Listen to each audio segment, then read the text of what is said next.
Gerai, pamėginkime eksperimentą, kuris galima pavadinti kaip optinė iliuzija, tačiau iliuzija, kada peržengia ribas, eina per toli, kaip sakoma. Yra skirtingų kortų malka ir ji yra paprastų rusiškų kortų. Aš tą kaladę galiu išmaišyti, nėra skirtumo, tiesiog žiūrovas bet kada gali sakyti stop, tarkim, ties čia aš nukeliu jo pasirinktą kortą.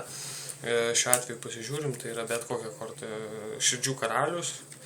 Mes tą širdžių karalių pasiimam ir viskas, ką mes turim padaryti, tai ką aš turiu padaryti, uždėti tokią emblemą, burbuliuką. Kortos kitos iškirptą burbuliuką, štai, kad tiksliai matytumėt, kaip tai atrodo, imitacija, jog tai lyg skylė, štai.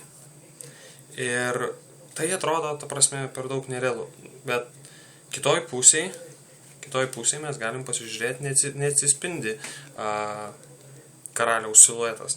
Ta prasme, tai yra tik tai šitoj pusėje, tas lipdukas užklijuotas. Bet jeigu atidžiai, štai taip dabar, continue shotas, tiesiog su telefonu filmuota, aš pasiarinčiau pirštą, tai yra geriau nei klijai.